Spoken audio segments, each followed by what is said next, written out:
Chosen one, this message didn't find you by accident. It's divine timing. God led you here for a reason. There are no coincidences in the life of the chosen.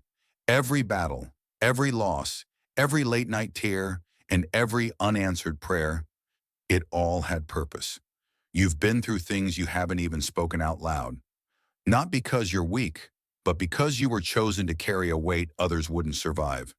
But here's what you need to know. The test was yours alone, but the glory will not be. Heaven saw it.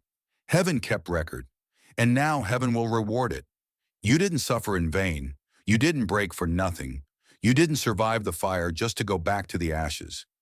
This message is your reminder, your resurrection notice, your confirmation that what you carried alone, you will be rewarded for in front of many.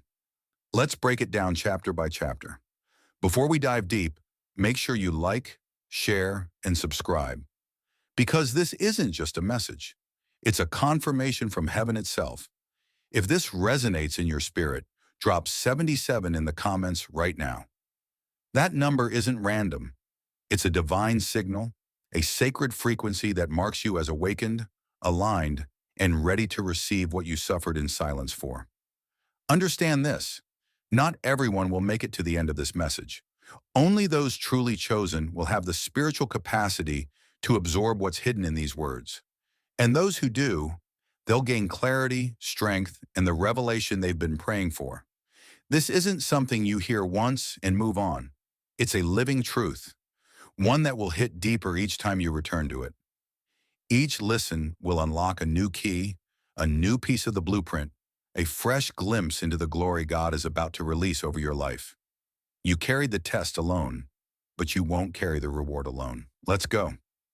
Chapter 1. You fought battles in secret. Chosen one, let's start here, because this is where most people get it wrong. They look at you today and they assume you've had it easy. They see the calm in your presence, the wisdom in your words, the strength in your silence. But what they don't know is the storm you had to survive just to stand. Nobody saw the war behind your smile. They didn't hear the prayers whispered through tears when the room was dark and your heart was heavy. They didn't witness the spiritual warfare that hit you night after night, attacks in your mind, in your sleep, in your emotions. They didn't know you had to walk into work, into church, into family events, smiling, functioning, pretending, while fighting for your soul behind the scenes. You didn't have an audience. You didn't have applause. You didn't have people laying hands on you every day or prophesying your victory. All you had was God. And sometimes even He felt silent. You wondered if heaven even noticed. You asked questions you didn't dare say out loud. God, why me? Why does it feel like I'm the only one going through this? Why does it seem like I'm forgotten? But here's the truth. You were never forgotten. You were being trusted. Heaven was never blind to your pain. God was never distant from your struggle. You weren't being punished. You were being prepared. You weren't being abandoned. You were being anointed. God gives His toughest assignments to His most trusted vessels. Not the loudest, not the most famous, not the most followed, but the most faithful. And that's you. He had to take you through that fire privately. He had to refine you in secret. Because what you carry is too holy to be mishandled by public hands too soon. The vision, the calling, the anointing on your life, it required a private process, one that felt like isolation, but was actually intimate preparation. People didn't see you when you were crying, but still sowing. They didn't see you when you were doubting, but still obeying. They didn't see you when you were breaking, but still trusting. But God saw it all. Heaven kept score. The angels stood witness. And now, chosen one, heaven is preparing to honor what you endured alone. The rewards coming to your life aren't just blessings, they're justice. They are heaven's response to the nights you kept going when you could have quit. This is your season of divine recompense. What was hidden in suffering will be revealed in glory. And every silent battle you fought, it built a legacy only heaven could see until now. Chapter 2. The process was personal, chosen one. Let's not sugarcoat it. What you went through was deep. It was heavy, it was lonely, and above all, it was personal. Not in the way people talk about personal growth or self-improvement. Number this process was a soul-level reconstruction, a divine intervention designed specifically for you. This wasn't a season of self-help. This was a season of soul help. This wasn't just about changing your habits. It was about rewriting your history. This wasn't about building a brand or chasing a dream. It was about becoming the vessel God ordained before you ever had a name. Your test wasn't something anyone else could walk you through. Not your friends, not your family, not even your pastor. This wasn't a group assignment. This was a one-on-one appointment between you and God. He had to isolate you because your healing couldn't be outsourced. Your breaking couldn't be comforted away. Your process couldn't be diluted with distractions. You probably tried to explain it to people, but they didn't get it. They thought you were just going through a phase. They told you to pray about it and move on. They said God wouldn't let you suffer like that unless you did something wrong. But deep down, even when you were confused, something in your spirit knew this wasn't punishment. It was preparation. It was preservation. It was purpose in disguise. What you carried was too holy to be developed in public, so God hid you. Not because you were unworthy, but because you were too worthy to be exposed too early. He hid you in heartbreak. He hid you in obscurity. He hid you in financial struggle, in confusion, in silence, in isolation, not to hurt you, but to heal you completely. Because this wasn't just about your healing, it was about your whole bloodline. Let that sink in. This process was about legacy, the addiction that ran through your family for generations. It had to end with you. The poverty mindset, the fear, the silence, the brokenness. It had to stop somewhere. God said, this is the one. This is the one who will break it. This is the one who will carry my name, not just in their mouth, but in their DNA. So he let certain doors slam in your face, not because you weren't ready, but because what was behind those doors couldn't handle your anointing. He let certain people betray you, not because they were strong, but because they were weak under pressure. And you couldn't take fragile loyalty into a firm calling. He allowed the stripping, the emotional, financial, relational, spiritual stripping, so that when he rebuilds you, nothing will be able to say they made you but God. He had to get you alone, so you could finally hear him clearly, so you could unlearn the noise, the traditions, the expectations, so you could remember who you really are, apart from the pain, apart from the applause, apart from the pressure. You had to be emptied completely, because he couldn't pour fresh oil into a vessel still full of yesterday's trauma and lies. So yes, chosen one, it was personal, and yes, it hurt, but it had to be personal, because your calling is prophetic. You weren't just being prepared for promotion, you were being forged for generational impact. You weren't just being tested for your testimony, you were being qualified to carry a mantle. Think about it. God didn't bring you this far to leave you. He didn't put you through fire just to watch you burn. He walked you through it step by step to make sure that when you come out pure, strong, and undeniably marked by his hand. And let me tell you this truth. Nobody may ever understand what you went through, but when they see what you're about to walk into, they'll know. This wasn't man-made. This wasn't luck. This was God-built. This was grace-defined. This was purpose formed in the fire of a deeply personal process. Chapter 3. They didn't clap, but heaven kept score. Let's tell the truth, chosen one. It hurts when the people you love the most stay silent in your eyes. It stings when the ones you supported with everything you had couldn't even muster a simple, "I'm proud of you." Some of them saw you changing, healing, growing, and instead of clapping, they got quiet. Instead of celebrating you, they got distant. Some walked away, some downplayed your progress. Some watched from the sidelines with crossed arms and hardened hearts. Not because you were doing something wrong, but because you were doing something right. Because your rise was a mirror to their complacency. Because your growth made them uncomfortable in the places they refused to grow. You didn't get the likes, you didn't get the reposts, you didn't go viral, you didn't trend, but you still kept showing up. You still kept building. You still kept praying, believing, stretching and becoming without applause, without validation, and without the need to be seen. Why? Because deep in your soul, you knew this wasn't about recognition. This was about obedience.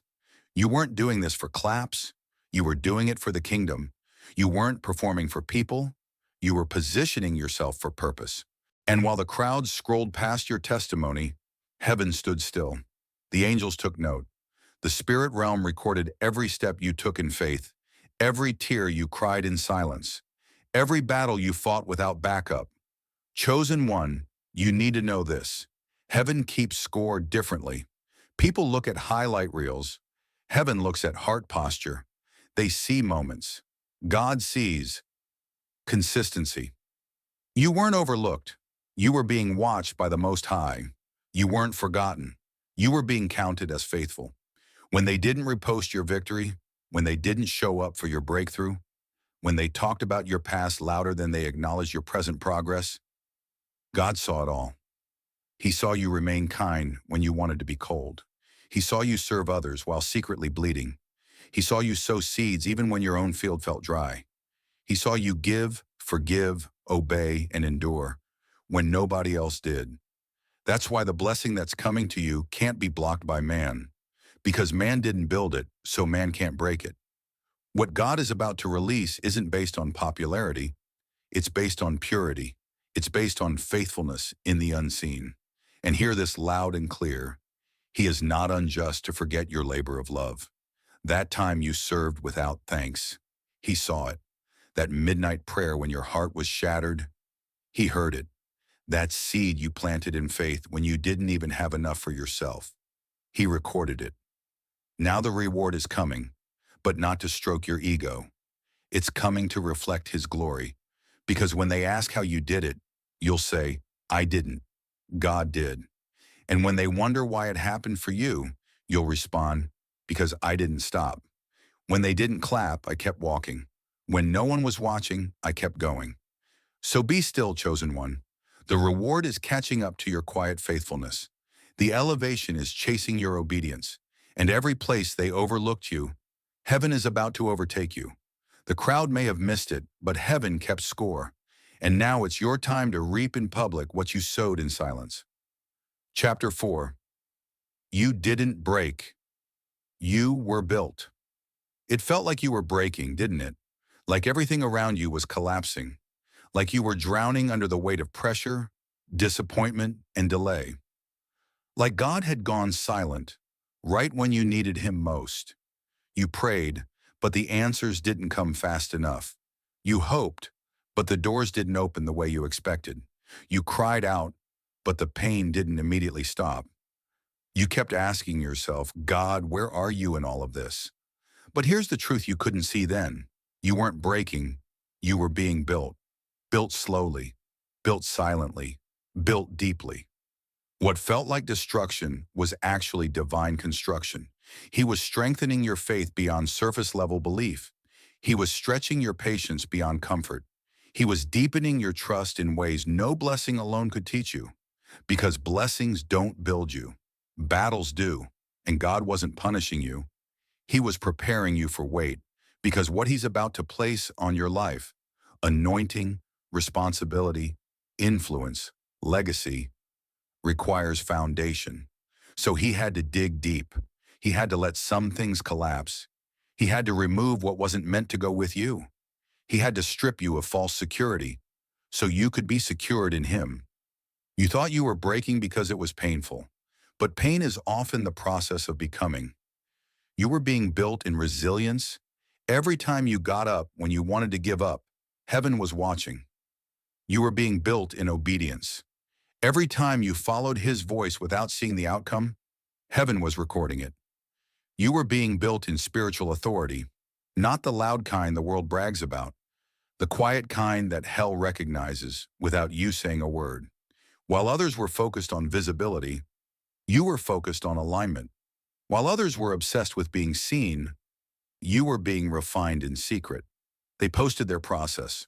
You lived through yours. And now when you walk into a room, you don't need to announce yourself. Your scars speak. Your presence shifts the atmosphere. Because when you've been built by God, the evidence is undeniable. Don't be ashamed of the tears. Don't hide the seasons you barely survived, because those dark moments, they're proof of your becoming. They're the blueprints of your breakthrough. And those scars, they're not signs of weakness. They're evidence of warfare and victory. You didn't just survive, you were shaped. You didn't just hold on, you were fortified. You didn't just make it through, you became someone unshakable. And now when people look at you, they may only see strength, but God knows what it costs to carry this kind of peace, what it took to walk with this kind of clarity, what had to die in you so this version of you could live. You didn't break. You didn't fold. You didn't disappear. You were built. Built for impact. Built for legacy. Built for spiritual authority that only comes from the fire. And now that the building is done, watch how God puts His glory on display through you. Chapter 5. This is why the attacks were so heavy. Have you ever sat back and asked yourself, why me? Why did it feel like everything was going wrong at the same time? Why did the weight feel unbearable? Why were you always the one catching strays, facing battles that didn't match your season, enduring losses that came out of nowhere? The attacks weren't random. They weren't just life being hard. They weren't bad luck or bad timing. It was spiritual. It was intentional. It was targeted. Because what lives inside of you is a threat to darkness. What you carry shakes foundations. Your very presence disrupts atmospheres and breaks cycles. Your prayers are loaded. Your words carry weight. Your obedience echoes in the spirit realm louder than you realize. And the enemy knew that. He saw glimpses of your potential long before you did. He saw that calling on your life even when you doubted it. He saw that once you healed, once you woke up, once you aligned, chapter 5 and continued. Hell would lose ground, so he launched the attacks early, to confuse you before clarity could anchor you, to distract you before discipline could shape you, to wound you before wisdom could grow in you, to shut you down before you ever stepped into your divine role. That's why the warfare was so heavy. That's why it came in waves. One hit after another, loss after loss, setback after setback. And some of the worst attacks weren't even physical. They were internal, mental, emotional, spiritual. The kind of battles that had no audience. The kind that made you question everything. Your worth, your purpose, your voice, your future. The kind that made you want to disappear quietly so no one would know how deep you were hurting. But here's the truth. You didn't fold. You may have bent, but you didn't break. You may have cried, but you kept going. You may have doubted, but you didn't disconnect from the call. Because chosen ones are built different.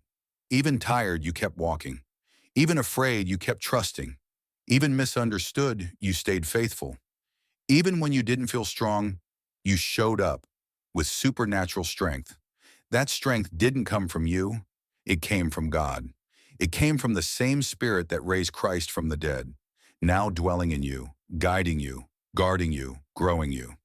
And all that pressure you felt, all that weight that tried to crush you, it was never meant to destroy you. It was shaping you. It was equipping you.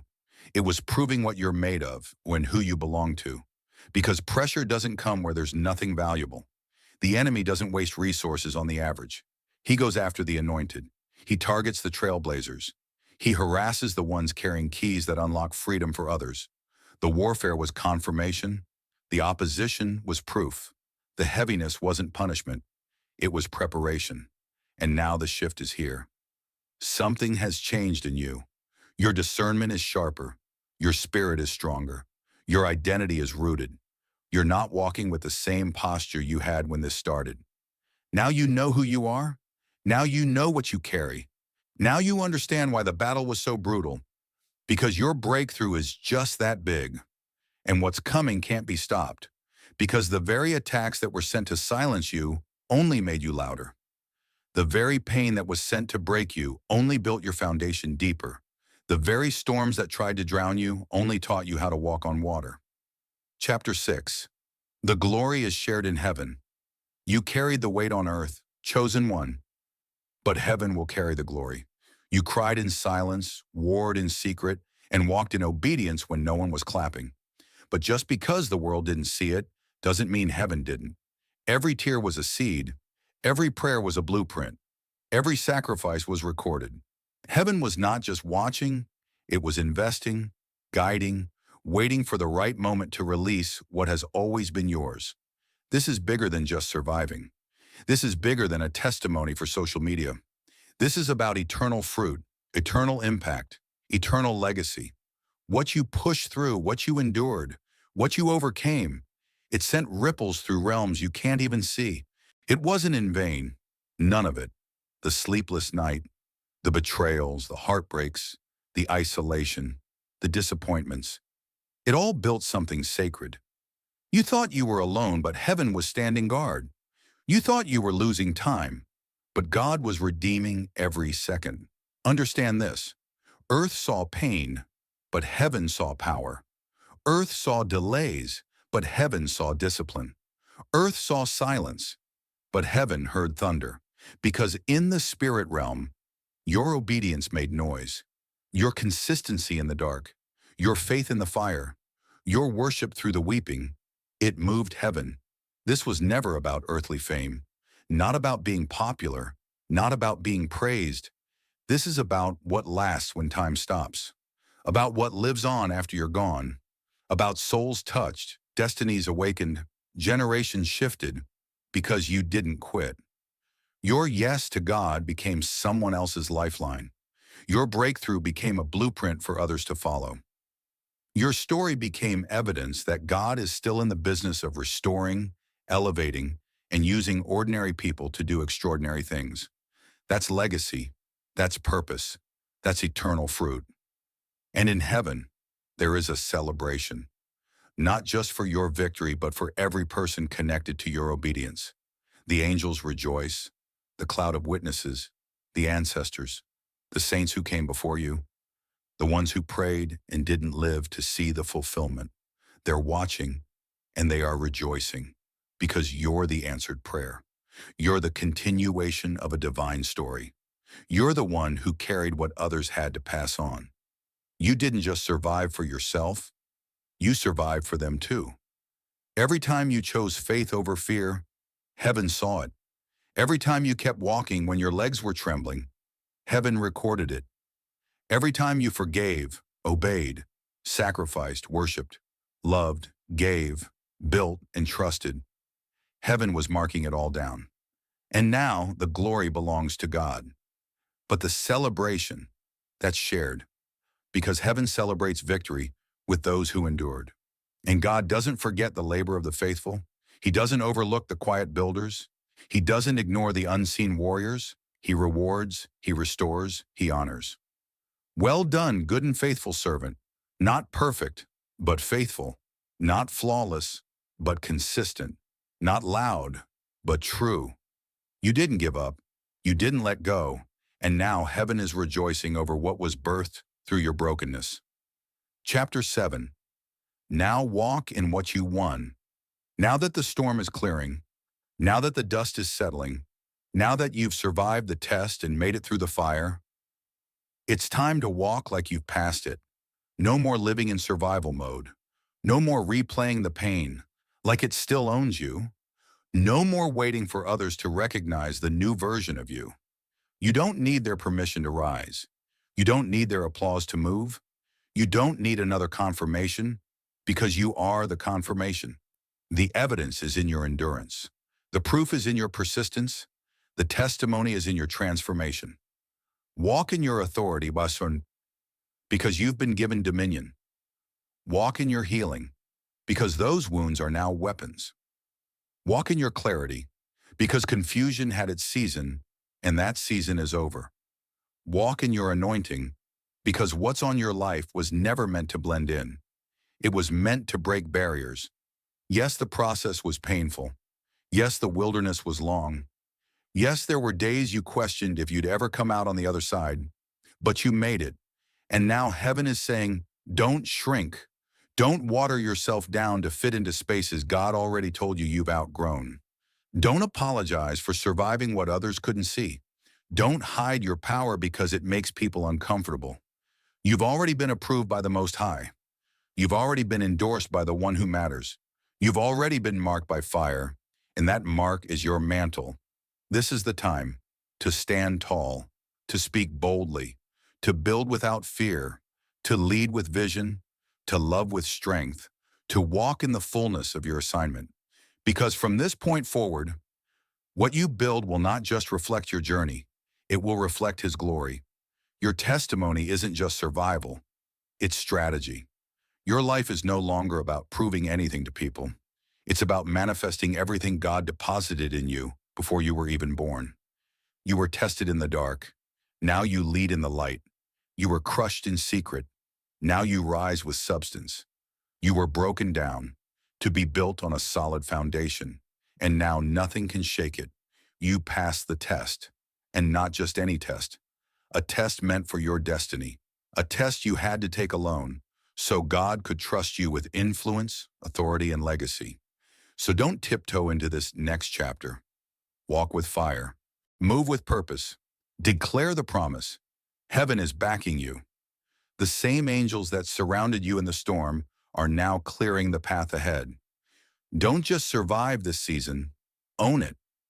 You didn't come this far to go back. You didn't endure all of that to settle for average. You didn't carry the weight of generations just to lay it down at the feet of fear. This is the moment you walk in what you won. This is the season you build what only you can build. This is the call to become what you were always becoming. This is the reminder the test was yours alone, but the glory is shared in heaven.